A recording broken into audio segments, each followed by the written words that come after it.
Hi guys, welcome back to the channel. Today I've got two replays in the French Tier 6 Tech Tree Heavy Tank, the ARL 44. Now if you did like the video as always, don't forget to like and subscribe down below as it really does help out the channel.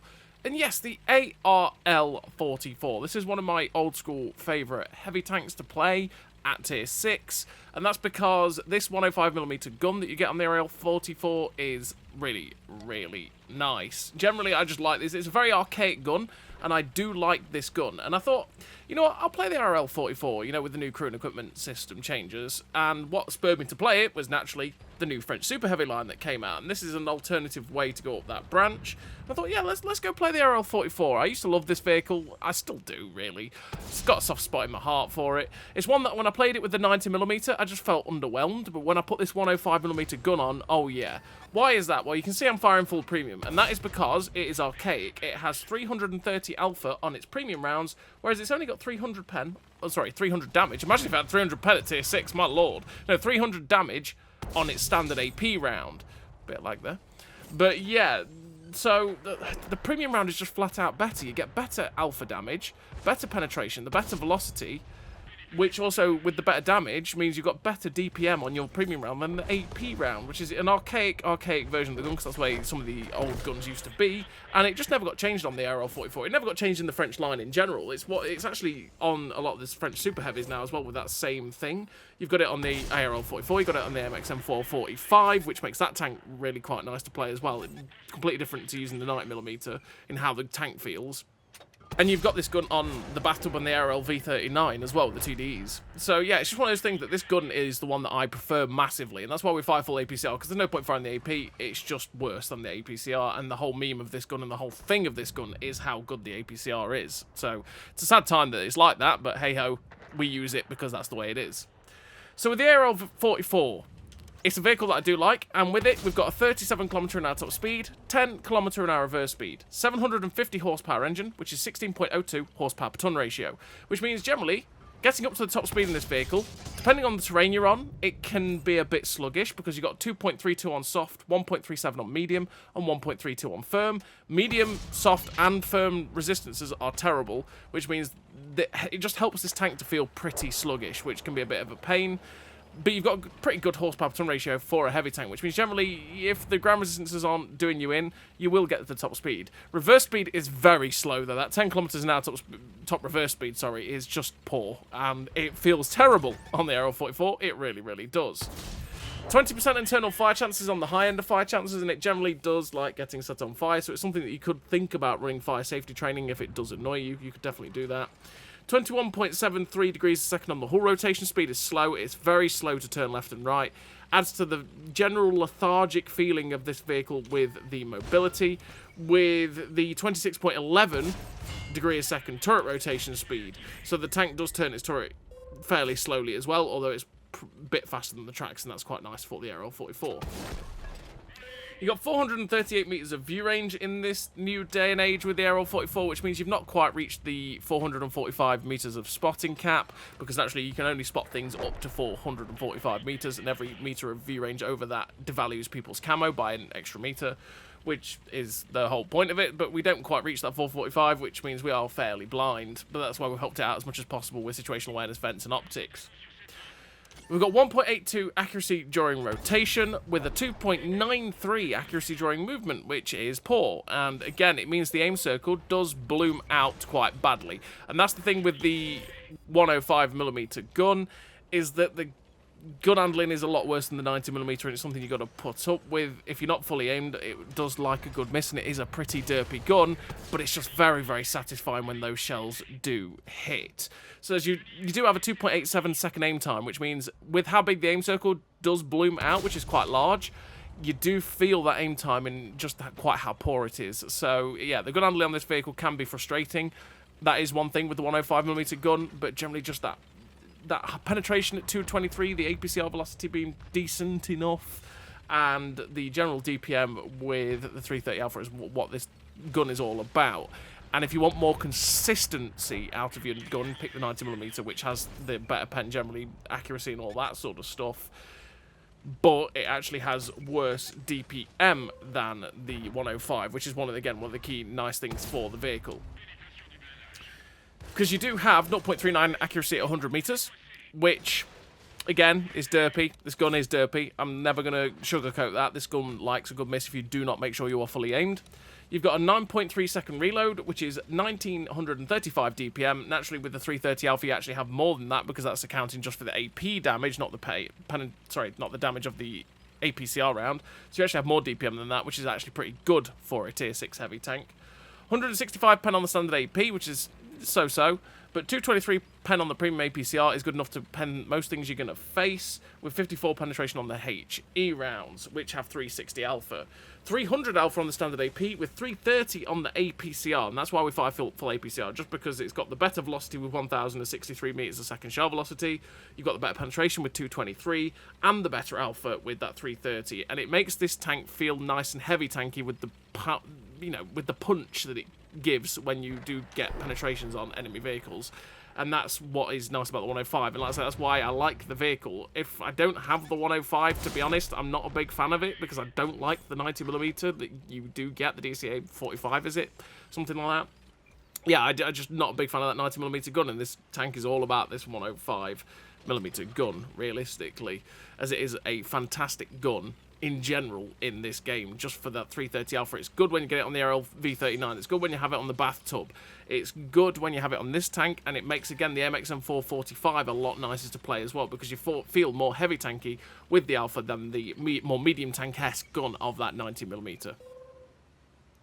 So as you've seen this first game here, we've managed to get the 6 kills with 4,058 damage, 414 assistance, just trying to side scrape out the Griller here. Maybe we can pick up the 7th killer, that'd be quite good.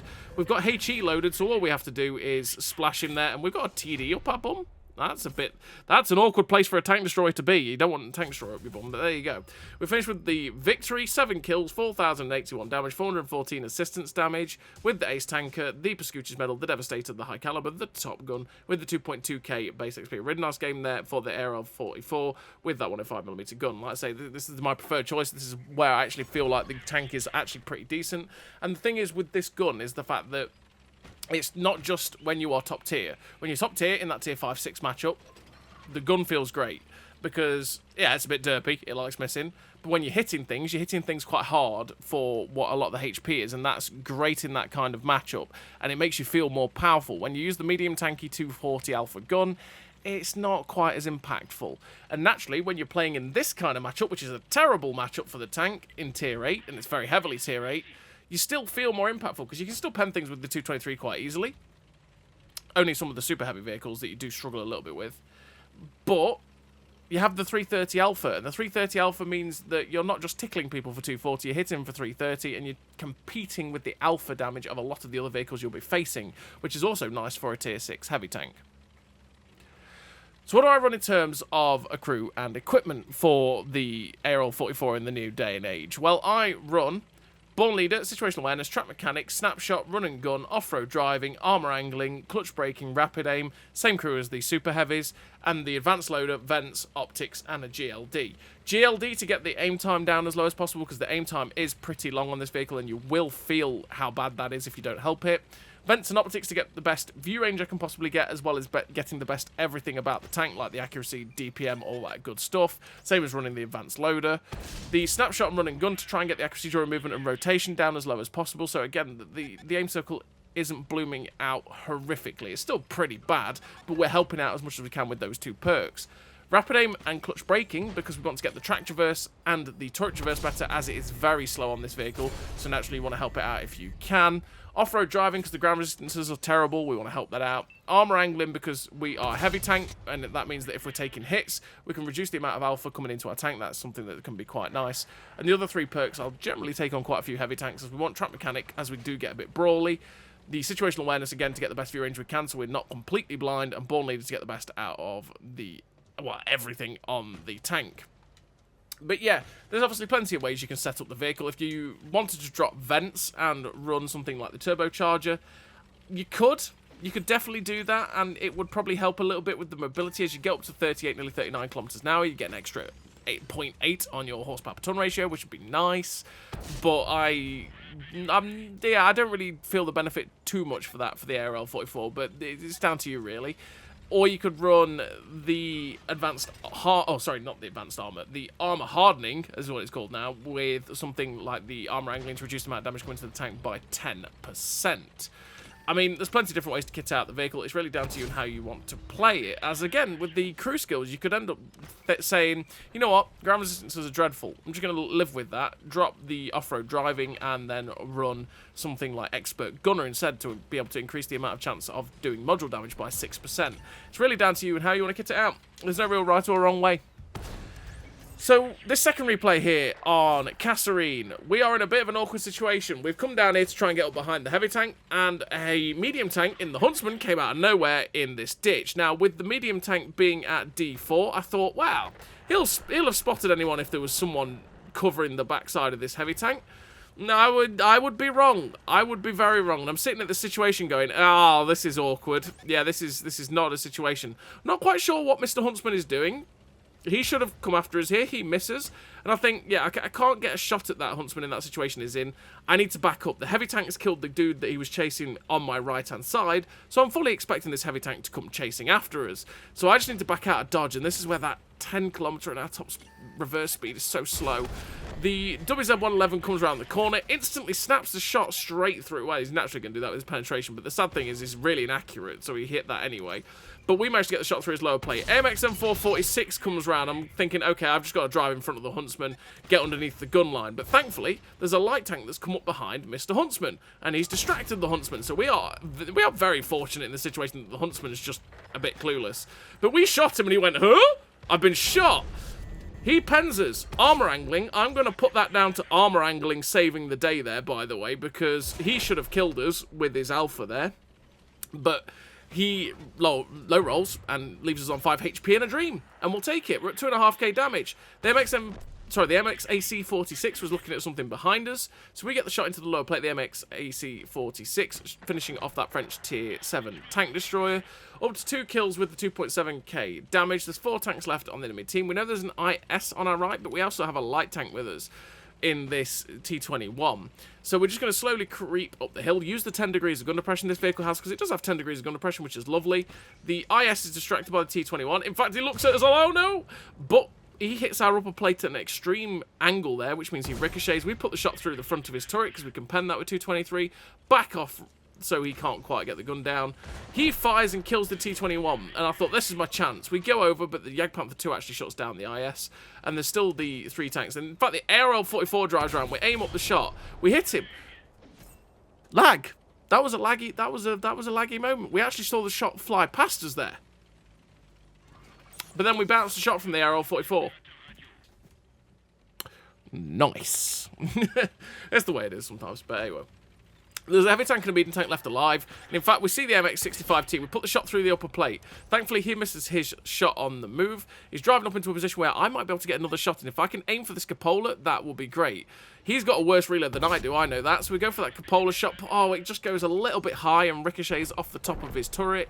And he gets shut down by the Astron Rex. Just 1 tank alive. Missed a medium tank. So you know what? We're going to decide that, can I chase after this guy? Well, where would I be going if I was a medium tank? In fact, he gets spotted up there. It's a Mantis. He gets tracked, and unfortunately, we don't quite get the chance to get the shot in as he's tracked on the ridgeline. Seeing the Mantis, I'm thinking, where would he go? Maybe he'd drop down the other line, and in fact, that is pat on the back me. I tell myself, I say when I have a bad shot, but that was a good shot. Pat on the back me on that Mantis there, because that was, quite the distance there for the APCR round with the velocity and all that sort of stuff. And we hit it, and we got the big shot into him, which puts him down to a potential 1-shot for us. In fact, he is actually a 1-shot. And if we can get there, maybe we can get another kill on a Tier 8 tank. That would be great. Just seeing if he's going to crest over this side, but unfortunately for us, he doesn't. And we're in that sort of phase now where we're going to have to go chasing after a Mantis, which, yeah, an ARL 44 is going to be a little bit difficult because, we're fairly slow. But there is the Jagdpanther 2 that he can get shut down by, and in fact, thankfully for us, the Jagdpanther 2 finishes us off, so we're not having that protracted game where we've got to go chasing after a mobile tank and a heavy tank that's not mobile. So we finished the game with 3 kills, 3.7k damage, the ace tanker, the high caliber, with that 2.1k base XP. A really nice game there for the ARL 44 in a tier 8 game, which, like I say, is one of my old favourites, really, to be honest. It's one of those that tanks at tier 6 that I just go, oh yeah, I'll play the ARL 44. I do like the ARL 44. And the new French super heavy line made me go, yeah, let's go give it a go. And, well, we had some nice games, which is why you're seeing a video on it. So as always, everybody, thank you very much for watching. I'll see you next time.